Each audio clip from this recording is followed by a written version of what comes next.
Hey guys, it is time to read some more of Found by Margaret Peterson Haddix. So last time we read, we were with Jonah's family while they were visiting the FBI trying to get some answers from James Reardon about Jonah's past. And Jonah felt sick and ran to the bathroom where he met the janitor who had given him a Mountain Dew earlier. And it seemed kind of like the janitor had wanted him to go to the bathroom. So we're going to keep reading and see what that's all about. Chapter 10. Jonah spun around, or spun as well as anyone could 3 seconds after vomiting. A man in a gray maintenance staff sweatshirt stood leaning against the tile wall, but it wasn't the same janitor who'd given him the Mountain Dew. That guy had been older, paunchier.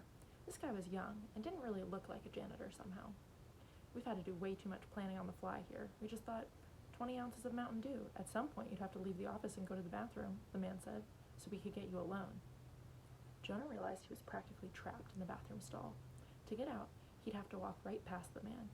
Hadn't this day already been horrifying enough? He darted a quick glance down. Maybe if he dived fast enough, he could roll out under the wall of the stall and make it to the door out into the hallway before the man saw what he was doing. The man caught Jonah's glance. "It's not like that," the man said, holding up his hands innocently. "I just wanted to tell you something." "What?" Jonah said, cautiously. Maybe he could swing the stall door into the man's face. Maybe he could jump up on the toilet and hang onto the stall's wall to get leverage to kick. Maybe... "When you go back to Mr. Reardon's office," the man said quickly, like he thought he might run out of time, "find a way to look in the file of papers on his desk. Memorize all the names you can." "There isn't a file on Mr. Reardon's desk," Jonah said. "Just a laptop." He was sure of that. He could close his eyes and picture the vast expanse of the desk, almost completely empty. "There will be when you get back," the man said. The man took a step toward Jonah, and Jonah tensed. But the man kept going, around the corner of the stall, toward the door, out into the hallway. Jonah didn't hear the door open and close, but when he peeked out, the man was gone. Jonah collapsed against the metal stall again. He took a deep breath. Steady. He found he was clear-headed enough now to remember to flush the toilet. A pounding noise came from the hallway, somebody pounding on the door. "Jonah? Jonah, are you all right in there?" It was Mom, treating him like a kindergartner again. "I'm fine," he yelled out. "Do you need any help?" "No, just give me a minute." He went to the sink, splashed water on his face, scooped water up into his mouth and swallowed. His mouth still tasted gross. He leaned his forehead against the mirror. "Papers," he thought. "Look into the file on Mr. Reardon's desk." "Jonah?" Mom called from the other side of the bathroom door. "Coming." Jonah wiped his face on his sleeve. Okay, not good manners, but it was the best he could do under the circumstances, and left the bathroom. Mom was waiting right outside the door. Dad and Mr. Reardon were a little farther down the hall. "Are you—" Mom started to ask, but Jonah cut her off. "I told you, I'm okay. Let's just get this over with." Mr. Reardon watched coldly as Mom and Jonah went back toward his office. "Really," he said, "I believe we're done here." No, please. Jonah's fine now," Mom said. "We still need to talk this out. I think we just got off on the wrong foot." Getting off on the wrong foot was a Mom catchphrase. That was what she'd said about Jonah and Billy Barton in the 2nd grade when Jonah came back home with a black eye. Jonah had completely misunderstood. "No, Mom," he'd insisted. "It was his right fist, not his foot at all." Mr. Reardon looked doubtful, but they all settled back into their chairs near Catherine, who had evidently never bothered getting up. Jonah shot her a resentful glance, but she looked even worse than he felt. She was deathly pale, and her eyes were huge and round, as if she'd just been terrified out of her wits. Wow, Jonah thought. I'd never known Catherine to be that concerned about me getting sick. "I'm fine," he half-whispered, half-mouthed to her. But her eyes stayed huge. Her skin stayed pale. Mr. Reardon and Jonah's parents were still talking, but Jonah tuned it out for a moment. Pretending he was just, maybe trying to see if Mr. Reardon's laptop was a Mac or a PC, he glanced down toward Mr. Reardon's desk. There was a file there now. It was one of those thin, cheap, neutral-colored folders people used in offices. But at the same time Jonah looked at the folder, Mr. Reardon did too. Jonah was sure he did, even though he didn't move his head at all, and his voice didn't waver. In fact, Jonah started watching Mr. Reardon now. Mr. Reardon kept glancing at the file surreptitiously, every few seconds. It reminded Jonah of the time he'd broken a window playing baseball, and he thought if he just didn't mention it, maybe Mom and Dad wouldn't notice. But when Dad came out into the backyard, no matter how hard Jonah tried, he couldn't keep from looking toward the broken window. It was like the window was a magnet with an irresistible pull on his eyes. The file seemed to have the same pull for Mr. Reardon. Of course, Jonah had only been 6 years old then, and Mr. Reardon was a grown-up. But the more Jonah ignored what Mr. Reardon was saying, something about the greater good of the entire nation and compromises made by all Americans for the sake of security, and the more he just paid attention to the small twitches of Mr. Reardon's eyes, the more Jonah was sure of 3 things. 1. Mr. Reardon was surprised and upset. No, make that furious to see that file on his desk. 2. Mr. Reardon really, really, really didn't want Jonah's family to notice the file on his desk. 3. There was no way Jonah would be able to casually lean forward, open the file, then look at and memorize its contents. Not when Mr. Reardon was already alternating his nervous glances at the file with nervous glances at Jonah. Because I was sick?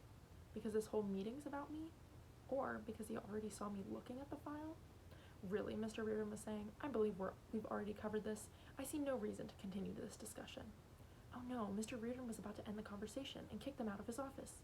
Jonah panicked. Should he fake another stomach problem? No, Mom and Dad would focus all their attention on him.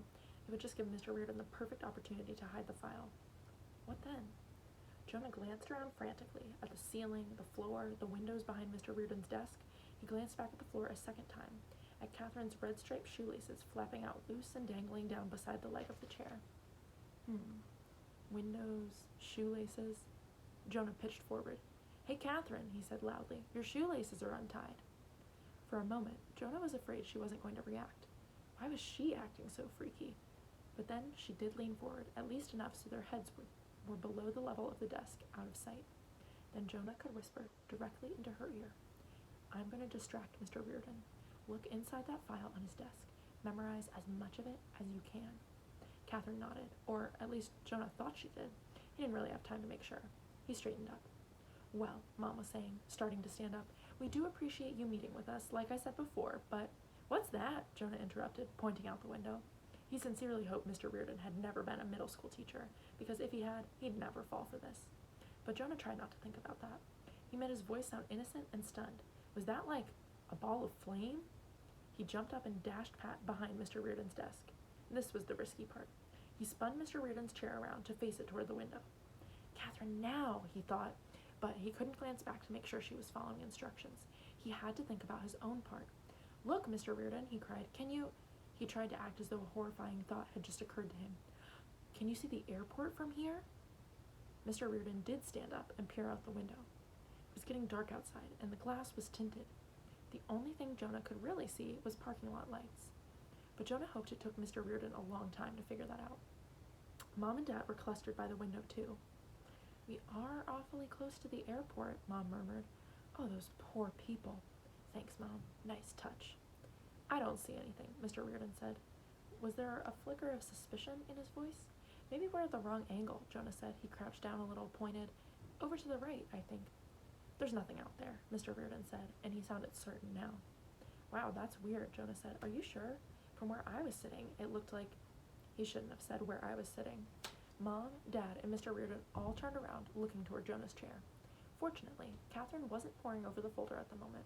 She was leaning against the edge of Mr. Reardon's desk closest to the window, her arms behind her, her gaze fixed straight ahead, as if she too were engrossed in searching for Jonah's mysterious light.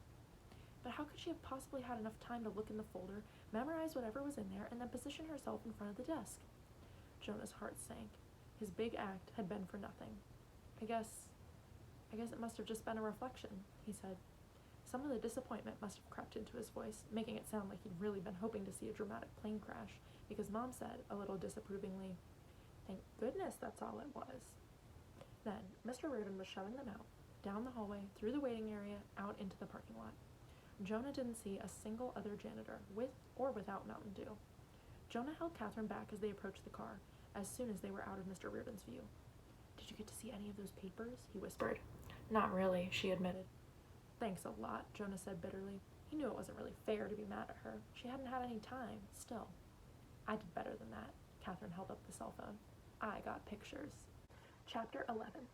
You have to admit I'm a genius, Catherine said. Shh, Jonah hissed.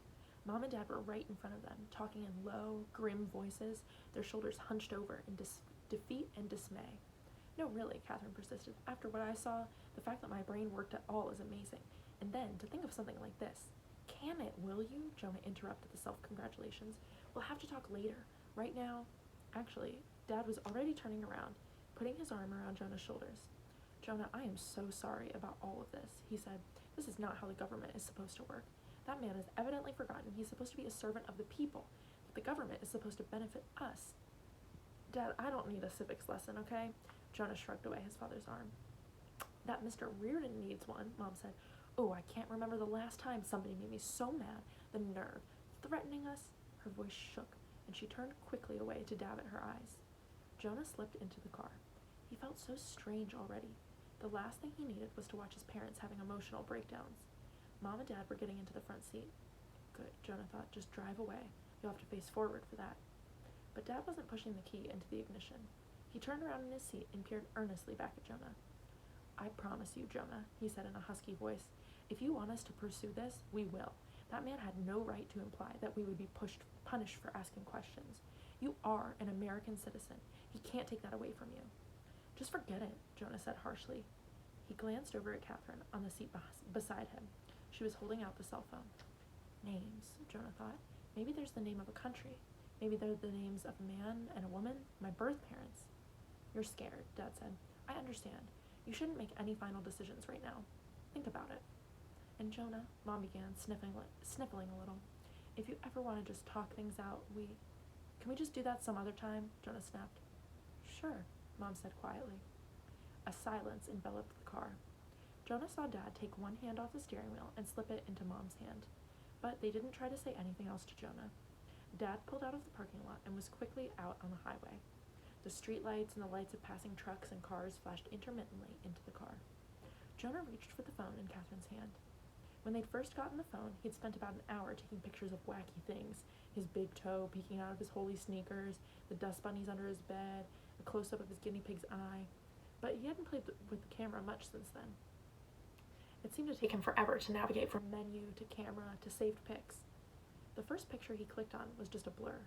Couldn't you have held it steady? He whispered to Catherine. She took the phone away from him. There, she said, and handed it back.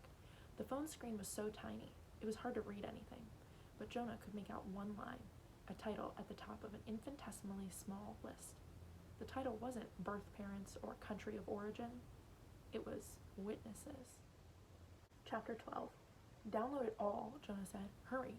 He and Catherine were at Chip's house, because Chip's computer was in the basement, not right smack in the middle of the kitchen where anyone could see. Mom and Dad believed all those warnings about how kids shouldn't have privacy online. Jonah and Catherine had brought the cell phone and a cable with them, and Catherine was convinced that as soon as they got the pictures on the computer screen, everything would be big and clear and easy to read. They were still trying to explain to Chip what they were about to show him. Didn't this Reardon dude have a copier? Chip asked. Or a printer? Couldn't he have printed you an extra copy instead of making you take pictures? No, Jonah said. Mr. Reardon didn't give this to us. He wouldn't tell us squat, Catherine agreed. The file of papers came from a ghost. What? Jonah and Chip both said, almost exactly at the same time. Jonah glared at his sister and added, So help me, Catherine, this is all weird enough. If you think it's funny to just make stuff up to make fun of me, I'm not making anything up, Catherine said, her eyes wide and innocent. Honest, that's what I was trying to tell you before, why I was so scared. Didn't you wonder how the file ended up on Mr. Reardon's desk in the first place? Jonah hadn't thought to wonder that. There hadn't been time. Wasn't it one of the janitors? He began. Only if the janitors there have supernatural powers. Catherine, Jonah complained. Really, Catherine said, when you went off to throw up. You threw up? Chip asked, intrigued. Too much Mountain Dew, Jonah said quickly, to make it clear it hadn't been from nerves or anything like that. Anyhow, Catherine continued, I looked away from the hallway because I didn't want to see anything gross, and then, right before you came back, this man just appeared. He was right beside Mr. Reardon's filing cabinet. He took out the file, put it on Mr. Reardon's desk, and then he just vanished. Maybe you blinked, Jonah said. Twice. There was a cruel edge to his voice. He didn't need this. Not when he was already stressed out about what he was about to see on the computer screen. I didn't blink, Catherine said indignantly. I know what I saw. What did the ghost look like? Chip asked. Kind of wavery and see-through? Amazing. He sounded like he was taking Catherine seriously. Maybe a little bit, Catherine said, tilting her head to the side thoughtfully. I mean, I didn't have time to look at him closely. He was wearing a gray sweatshirt and jeans, but he didn't look scruffy at all. She giggled a little. Really? He was kind of cute. Brown hair? Jonah asked. Cut short? and greenish eyes with kind of crinkles around them? Catherine nodded. That was the guy from the bathroom then, the one who told me about the file, Jonah said. You just, I don't know, missed seeing him walk into and out of the room. Catherine narrowed her eyes. Did Mom and Dad see him? She challenged. Jonah hadn't thought of that. Give me that phone, he said, reaching for the cell. It's still downloading. Here. Chip handed Jonah the cordless phone he'd used before to call Mr. Reardon. Jonah began carefully dialing their home number. Mom answered. You and Catherine will be coming home soon, won't you? She asked anxiously. It's getting late. Sure, Jonah said. Soon. We're just working on a project. He swallowed hard. Hey, Mom, you know, this afternoon when I was throwing up, did you see anyone walk out of the bathroom and into Mr. Reardon's office? No, Mom said, except for you. Why? Catherine glared at him. Jonah decided to try another approach. I thought I heard footsteps, Jonah said, like there was somebody else in the bathroom with me. But then when I came out of the stall, there wasn't anybody else there. Incredibly, that was almost entirely the truth. Was there maybe another door into and out of the bathroom? Mom asked. No. Well then, you must have been imagining those footsteps because I was standing out in the hall the whole time, Mom said, and I didn't see anyone come out of that bathroom besides you. Jonah thought about this. It didn't make any sense. Did Dad see anyone? He asked. Jonah, if I didn't see anyone, how could Dad have seen anyone? There wasn't anybody there. Mom didn't usually get so impatient. Jonah could tell by her tense tone of voice she was still upset from the meeting with Mr. Reardon. Why does it even matter? Never mind, Jonah said. He hung up. Chip and Catherine were staring at him. There must have been a secret passageway or something, he said stubbornly, like underground. Oh, and you think I would have missed noticing if this guy came up out of a secret underground passage? Catherine asked sarcastically. Jonah shrugged. He didn't think he could have missed noticing a secret passageway in the bathroom either, but he wasn't going to admit that to Catherine. The pictures are ready on the computer, Chip announced. Jonah was glad of the distraction. The first photo that came up was lips. Oops, that's from Rachel's sleepover, Catherine apologized. Molly kissed the phone. She wanted to see what her lip print looked like. Girls really do stuff like that? Chip asked, looking stunned. Jonah thought Chip needed a sister of his own, so he'd know how stupid and disgusting it all was.